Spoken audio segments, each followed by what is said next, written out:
پسرلی خاوره او د هیلو بوټي. پسرلی راغی سړه خاوره توده شوه، دښتې بیا رنګونه واغوستل او د سبا د امید زړې هیلې له خوبه راویښې کړې. دا د بیدارۍ موسم دی، د طبیعت بیداری، د انسان هڅې او د خاورې مینه یو ځای کیږي. په هره دښته، په هر کر او د هر کلي د لمنو لاندې د ژوند نوی داستان پیلیږي.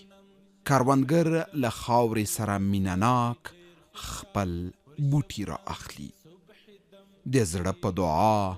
د لاس په زحمت او د امید په سترګو یې خاورو کې کینوي. هغه نیالګي چې پرون نرسرۍ کې شنه شوي وو، نن خاوره غیږ ورکوي. دا نیالګي یوازې بوټي نه دي، دا د مینې، زحمت او راتلونکي سمبولونه دي. د پسرلي لمریزه وچه، د خاورې خوږ بوی او د تازه اوبو روان بهیر، دا ټول د بوټي لپاره ژوند بښونکي دي. او کروندګر پوهیږي چې که خاوره مینه وویني، حاصل به دعا ته ځواب وي. په پسرلي کې بوټي کینول یوازې کرنه نه ده، دا یو کلتور دی، یو هنر دی، یو ایمان دی پر سبا، پر هغه سبا چې یو بوټی به سیوری جوړ کړي، میوه به ورکړي او د لوږې پر وړاندې به انسان ته وقار ورکړي. او همداسې له هر تخم سره یوه هیله کینول کیږي او له هر نیالګي سره یوه کیسه پیلیږي. د انسان او خاورې د مینې کیسه چې له پیله تر پایه ژوند ته معنا ورکوي. په همدې ډول کرنه یا زراعت د انسان له پیدایښت او د ټولنې له پیله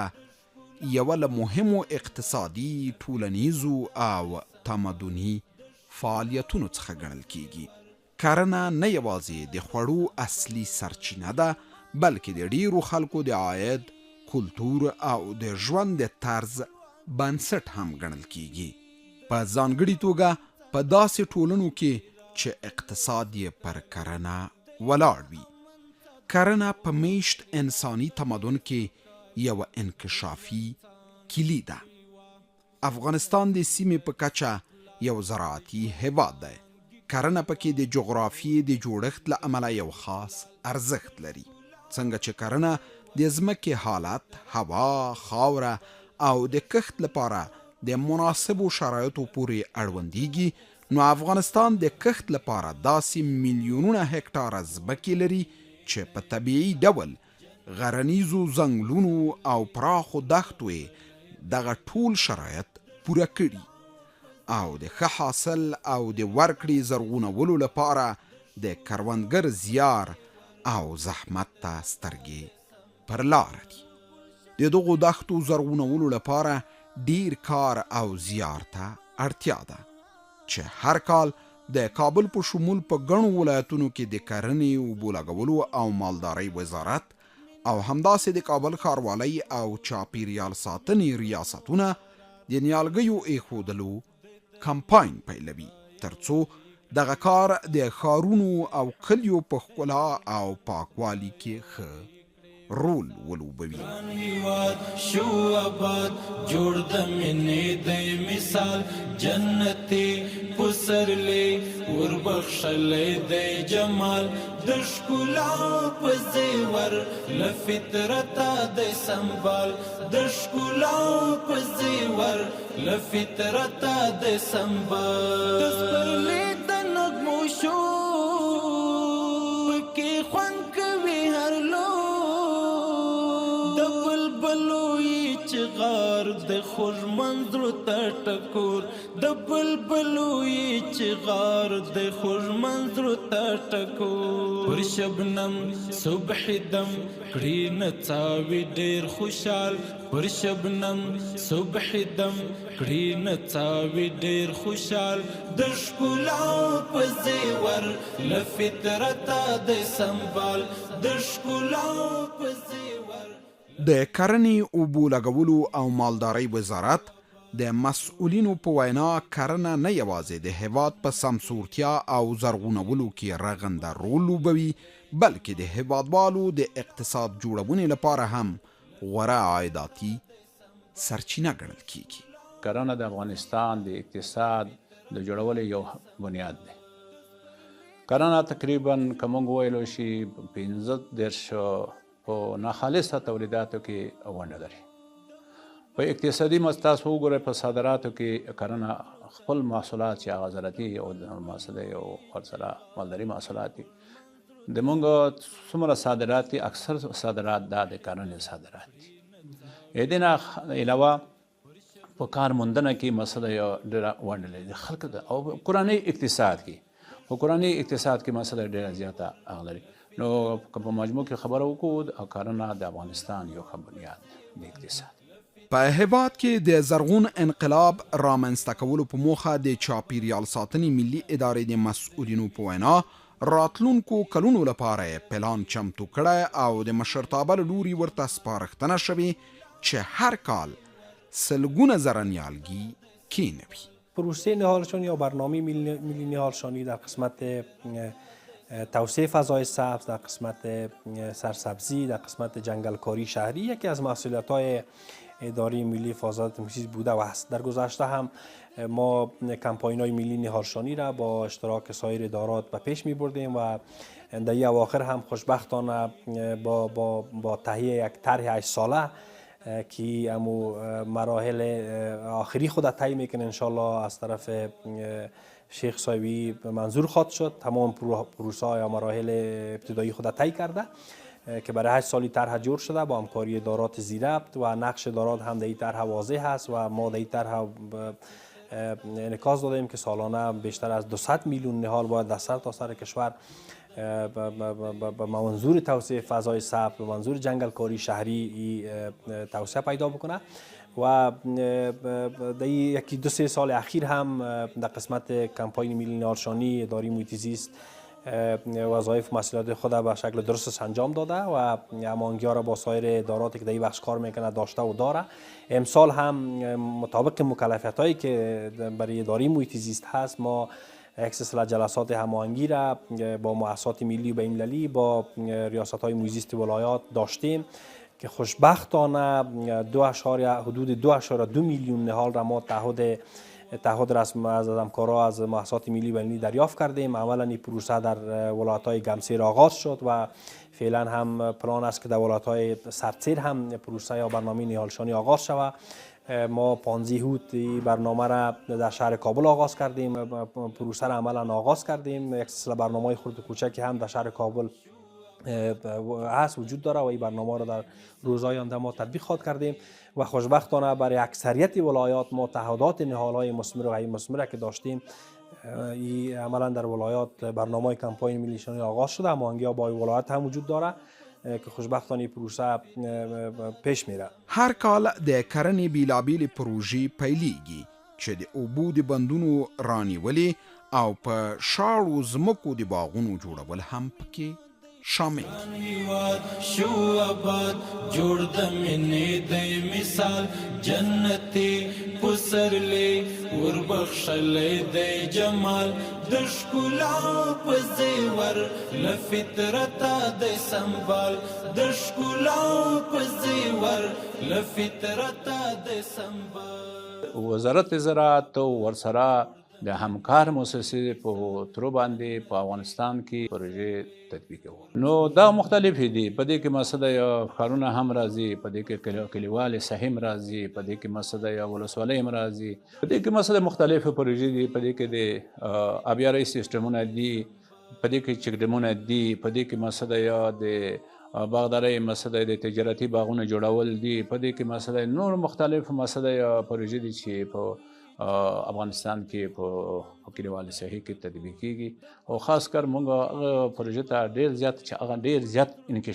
انکشافي وي نو په دې بنیاد باندې الحمدلله تقریبا د اوبې د ښه مدیریت لپاره چې ګرمو په رابطه باندې موږ ډېر زیات کوشش هم دا دی چې د اوبې ذخیرې جوړې شي بندونه جوړ شي کانالونه جوړ شي او مقصد د دې نه ښه استفاده وشي خپله الحمدلله مقصد وزارت زراعت خپله مثلا کوریا تولیدوي او کوریا هم تقریبا خلکو ته ورکوي او په خپله مسله په خپله هم کوي نو د دې مؤسسات سره هم په هماهنګۍ باندې کار مسله معتبر هر کال د پسرلی ښکلي او هیله بښونکي موسم پر رسیدو سره کروندګر بڼوال او عام خلک د نیالګیو بیلابیلو ډولونو کینولو ته تیاری نیسي نیال پلورونکي د پسرلی د موسم پر رسیدو سره روزل شوي نیالګي د پلورلو لپاره ښارونو ته راوړي او په بیلابیلو سیمو کې د پلور لپاره ښکلی او منظم ځای برابر کړی وي در طول یک 30 سال میشه که این فروشی وظیفه ما هست فروشی میکنیم ما در گرد چمن و پل باغمومی و پل محمود خان در اینجا فروشی میکنیم و میکنیم این میجی نیال آوردیم نیالای هر رقم نیال میوه و غیر میوه و نیالای خوب نیالا این میجی میخوایم که سودا کنیم و فروش برسانیم نیالا رو از فارمان میاریم از چی میاریم کار زمین میاریم از پروان میاریم از کاپیسا میاریم از شمالی سرای خوجه خود ما و وطن خود میاریم تا که از هر رقم نیال میوه از سیب و ناک و انار و انجیر و دیگه باب نیالا از فارمان میاریم سیب که څه هم د نیالګیو پالل خورا ستونزمن کار دی ډیرې خوارۍ او زحمت ته اړتیا لري تر څو ښه وروزل شي او د کرنې لپاره چمتو شي همدا خواري د نیال پلورونکو د ګټې وټې لاسته راوړلو وسیله ګرځېدلي که د نیالګیو په کینولو کې خولې توی شي نو تمه شته چې په راتلونکي کې سیوري ته دمه شو مدت 55 سال میشه که ما در نیال فروشی بیادر دسته داریم شریک هستیم کار میکنیم با هم به خاطر سرسبزی وطن خود ولی از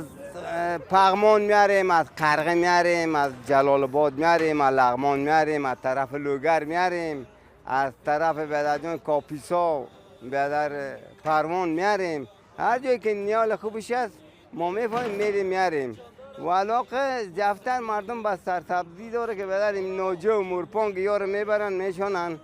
کسی دادن رای بیادرجان شیر عمومی دان تعمیر خود کسی با مابین تعمیر خود خب مقصد مفید است هر کس که بتونه که از قدرتش برسه که 10 تا نیال بخره 10 تا نه 5 تا 2 تا بخره غنیمت است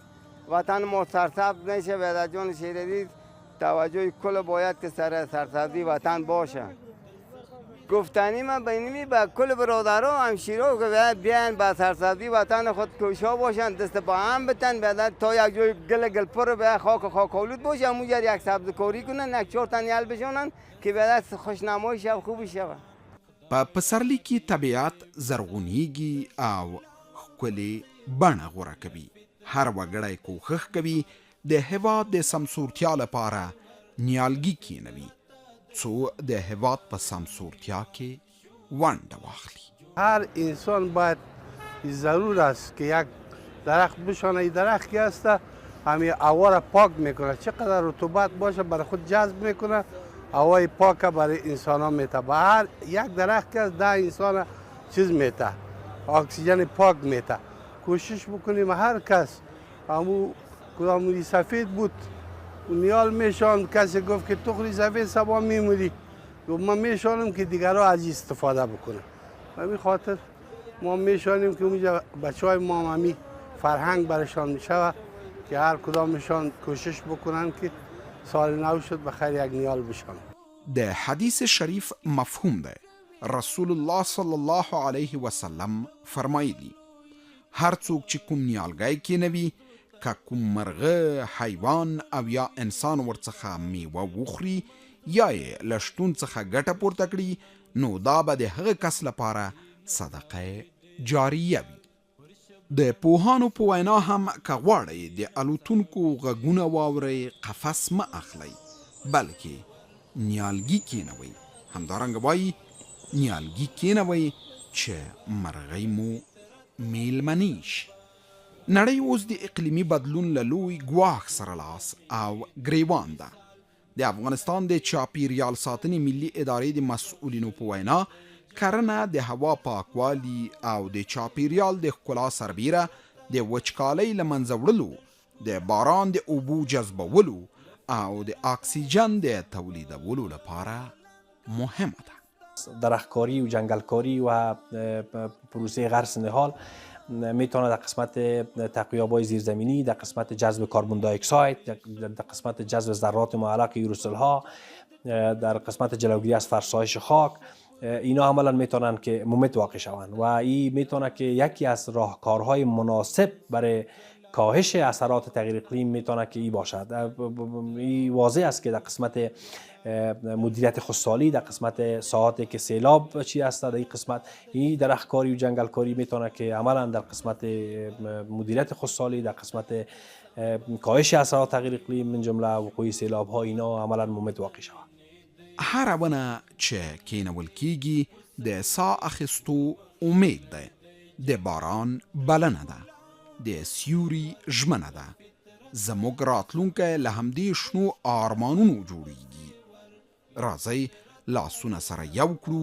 یو نیالګی کینوو او دا سپېڅلې د یرغلګرو د باروتو په لوګو لولپه شوې خاوره بیرته په ژوند بدله کړو. په همدې اساس د اسلامي امارت له لوري کرنې ته پاملرنه ډیره شوې. د هېواد د پراخو شاړو دښتو د خړوبولو او زرغونولو لپاره ګړندۍ هڅې روانې دي چې په پایله کې زرغونتیا ډیره شوې او اوس اسلامي امارت په دې موخه مټې رابډ وهلي چې زرغون انقلاب رامنځته او د لسیزو جګړو په پایله کې د کرنې زیانمن شوی سکتور بیا راژوندی کړي. مثال جنتی پسرلی وربخشل